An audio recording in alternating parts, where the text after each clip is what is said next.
the most up-to-date barracks in the country, the recruitment literature had claimed. Modern it was, but its newness only emphasised the atmosphere of bleak austerity. Each room held 4 bunks of a scarred battleship grey. With each bunk came a wooden bedside locker and a large equipment locker. As I squeezed my mattress in through the door, the lockers creaked open ominously.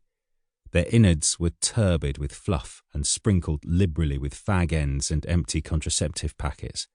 A formica-topped table, much chipped and besmeared with boot polish, had been pushed into a corner.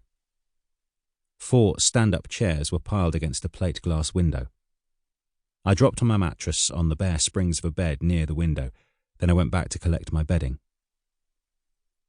Staggering in for a second time under a pile of sheets and blankets, I found someone else in the room. He was a young man of my own age, and he was fuming as he tried to insert his wobbly mattress into its canvas cover. "Bleeding thing," he cursed in a northern accent. "Give us a hand, will there?" I clutched the mattress in a vice-like grip while he drew the tight-fitting cover over it, grunting and sweating. "You'd think they'd make 'em right size," he said when it was done. Then he grinned at me and stuck out a calloused hand. "Walker," he said. "Dave Walker. How's they do?" He offered me a Park Drive cigarette and we stood smoking by the window. Directly below us, a turtle of men in camouflaged smocks and helmets were tramping around the square. There were incomprehensible commands like cries of pain. The men moved in perfect unison, and the crash of their boots on the asphalt came up to us like thunder. "That'll be us soon," Walker said. I could hear the awe in his voice. We looked down on those strange animals in wondering silence. We were 18 years old. That window was the shore of the rest of our lives. "I wonder who else we'll get in this room," Walker said. "I hope it's not a couple of wankers as'll get us back-squadded." "What's back-squadded?" "Weren't they at the recruitment selection centre? Don't they know how they do it?" "I came here straight from the Army Careers Office." "They give us 12 weeks basic training. At the end of that they assess thee. If there's a dud, they get us back-squadded to another platoon. That means there's to do it all over again. Most of them as is back-squadded leave." A tingle of fear ran down my spine. What if I failed? I'd failed the regular commissions board, and now I could never go home to my family and say I couldn't even make it as a ranker.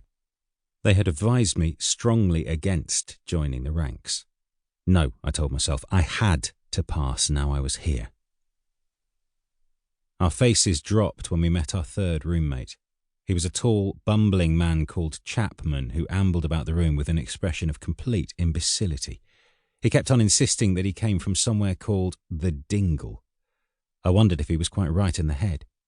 He had with him a moth-eaten cardboard suitcase held together by a leather belt.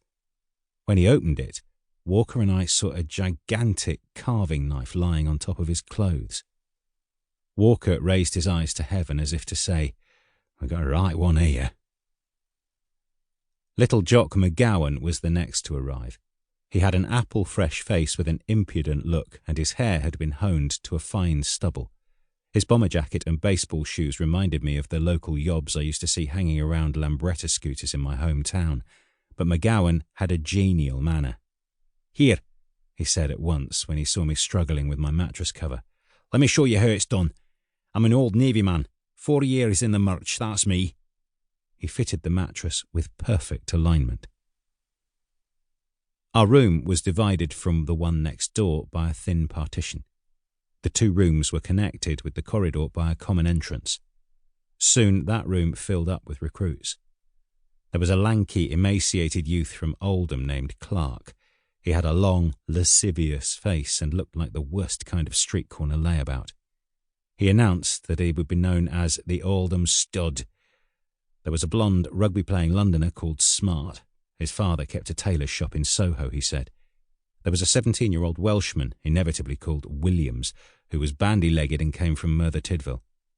Finally, there was a solemn farm boy from Gloucestershire called Smith. His black hair was cut Elvis Presley style with a long fringe which he kept flicking out of his eyes. He wore a crinkled leather jacket with the words "Satan's Slaves" stencilled on the back.